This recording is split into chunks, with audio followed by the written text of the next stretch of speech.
from a poor and unknown actress, struggling to pay $100 for a photo shoot. She rose to become a Hollywood superstar with a net worth of over $300 million. But when it comes to her personal life, things were far from pleasant.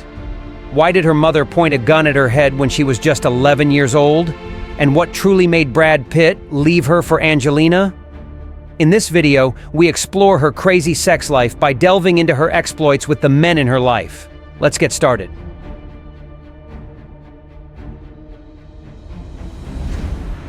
Once known as Hollywood's golden couple, Jennifer Aniston and Brad Pitt were not only seen as beauty icons, but also as the ideal image of a fairy tale romance that millions of Americans dreamed of.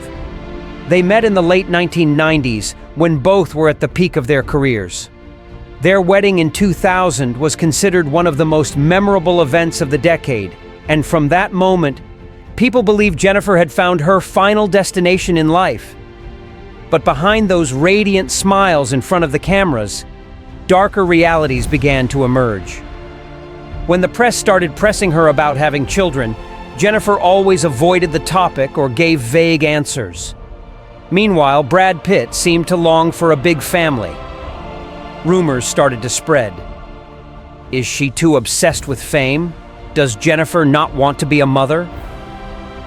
And then, when Brad Pitt went public with Angelina Jolie, the stunning woman often seen as the ultimate mother figure, the public quickly blamed Jennifer. It wasn't until nearly 2 decades later that Jennifer finally spoke up. In a shocking interview in 2022, she tearfully admitted, throughout her time with Brad, she had silently gone through IVF treatments, taken all sorts of fertility drugs, tried everything she could to have a child, but nothing worked. The real reason she couldn't get pregnant was due to early diminished ovarian reserve, a medical condition that causes a woman's eggs to stop developing with sufficient quality for conception, even though she was only in her early 30s at the time. She once felt not good enough, not woman enough, because she couldn't become a mother, even though the desire never left her. "No one knew what I was going through behind those closed doors," Jennifer said. "Everyone just looked at the surface and judged." The reason she didn't have children wasn't because of selfishness or calculation. It was simply because her body didn't allow it. Brad's decision to leave while she was still undergoing infertility treatment made the pain even more devastating. Not just the betrayal of a husband, but also the crushing loss of a long-cherished dream of becoming a mother.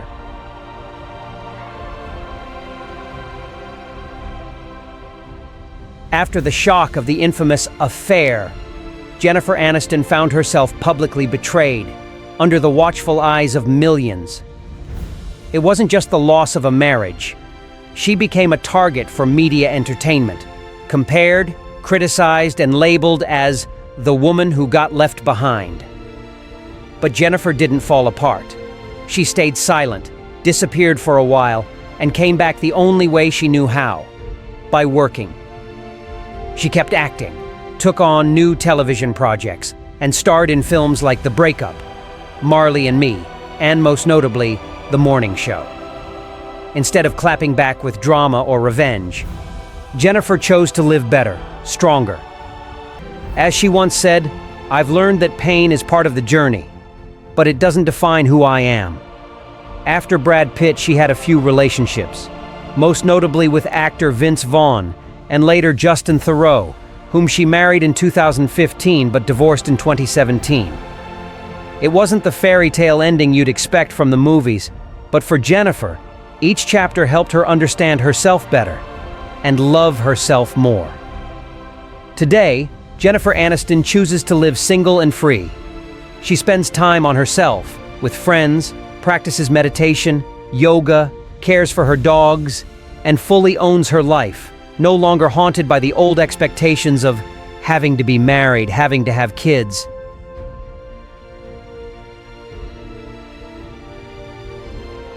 You'd think that after such a high-profile heartbreak, a star like Jennifer Aniston might find comfort in the arms of her family.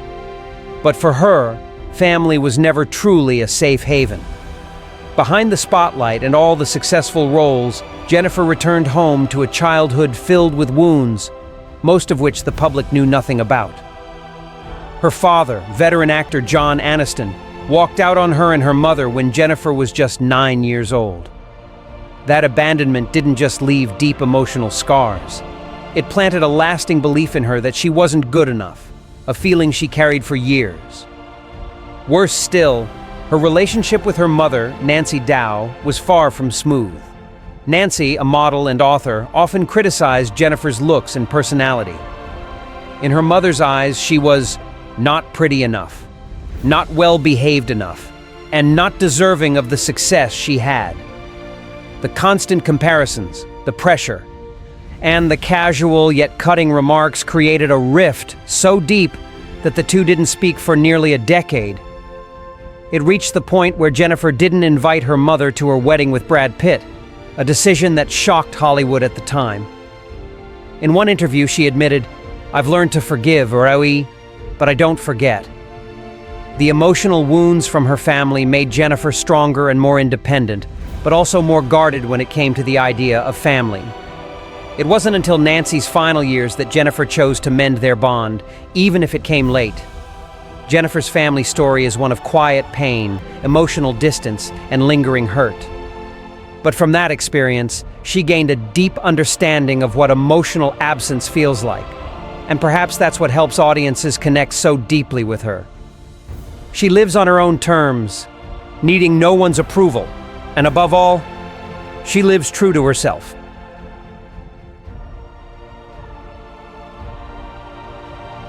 In November 2022, Jennifer Aniston announced to the world that her father, veteran actor John Aniston, had passed away at the age of 89. What surprised fans wasn't just the sad news itself, but the way Jennifer wrote about him, with love, tenderness, and deep respect. She called him the most beautiful man I ever knew, and the light of my life. For those who knew about the decades-long rift between them, her words gave Hollywood pause, a moment of silence to reflect. John Aniston, best known for playing Victor Kiriakis on the long-running soap Days of Our Lives, had been a distant figure throughout Jennifer's childhood. When she was just 9, he left the family without so much as a goodbye. As she grew up, Jennifer was haunted by the emptiness he left behind, and by the unanswered questions, why did he leave? Was it my fault? Why wasn't I important enough for him to stay? Though they reconnected later in life, their relationship remained strained. Their conversations felt more like polite exchanges than the warm closeness of father and daughter. John was emotionally reserved, and Jennifer, even as a global superstar, still felt like a little girl, unsure and hesitant whenever she looked into her father's eyes. She once said, "I always saw him there, but he was never really with me." That quiet, aching sentence said everything about the loneliness she had carried for years. And yet, before her father passed, Jennifer chose forgiveness. She made the effort to reconnect, calling him often, spending time with him, not because he had changed, but because she had. The heartbreaks in her life, from love to career, had taught her to let go of old burdens. She came to understand that sometimes reconciliation isn't about giving someone else peace. It's about freeing yourself. Jennifer was there when John Aniston took his final breath. She held him close and finally said the words she had never gotten the chance to say, "I forgive you, and I love you." For the first and last time, father and daughter truly connected. No roles, no walls, just heart to heart. His passing left Jennifer in stillness. Not because it was unexpected, but because it marked the end of a stormy chapter in her life. She later said in an interview, "I no longer have parents in this world." And that feeling, part relief, part emptiness, is something you only understand once you've been through it. Her mother, Nancy Dow, had passed away in 2016.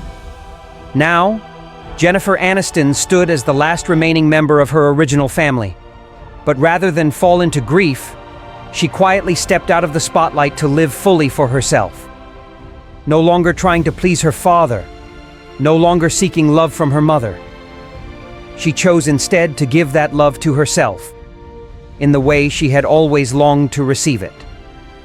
And maybe that's Jennifer Aniston's ultimate form of growth, learning to let go in order to truly live. Not as Rachel Green, adored by millions, not as Brad Pitt's ex-wife, not as John Aniston's daughter, but as herself. A woman who learned to heal from the deepest wounds and love from within.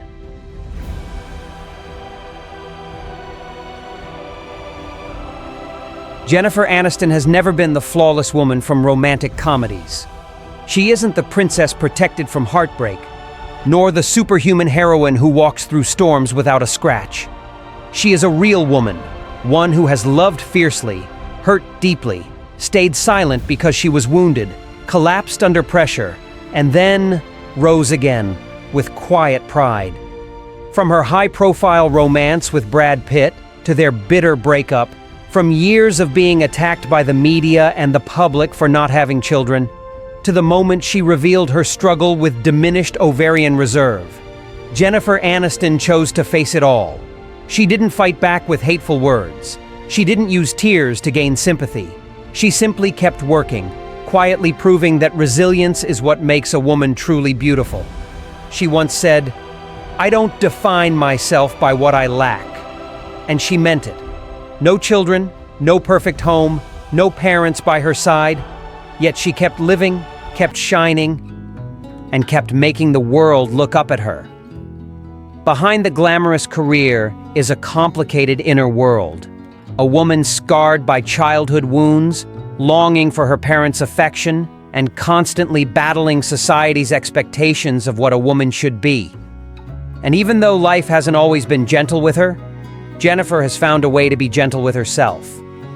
She no longer lives to please anyone, not letting others decide whether she's enough. She doesn't need to be a wife, doesn't need to be a mother, doesn't need to be Hollywood's princess. Jennifer Aniston chooses to be real, and that is what makes her one of the most inspiring female figures in modern entertainment. People often ask why Jennifer Aniston remains so beloved. The answer isn't in her iconic Rachel haircut, her radiant smile, or her refined fashion sense.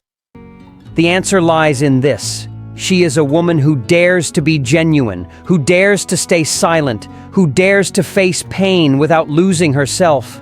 She doesn't need to shout to be heard, nor cry to be pitied. And that quiet strength is exactly what has kept her in the hearts of audiences for more than 30 years.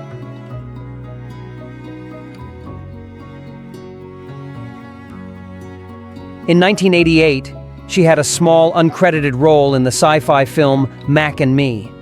Undeterred, Aniston continued auditioning, appearing in low-profile TV shows and films such as Molloy, Camp Cucamonga, and the unsuccessful remake of Ferris Bueller. During this period, she was cast in a string of projects that were canceled early, including sitcoms like The Edge and Muddling Through. Even her first somewhat notable film role, Leprechaun 1993, was heavily criticized by reviewers. With failures piling up, Jennifer even thought about quitting acting altogether. But her turning point came in 1994, when she auditioned for a new TV show called Friends. Producers initially wanted her to play Monica Geller, but Courtney Cox was ultimately cast in that role. Luckily, Jennifer was given the part of Rachel Green, a runaway bride learning to stand on her own feet. That role changed her life forever.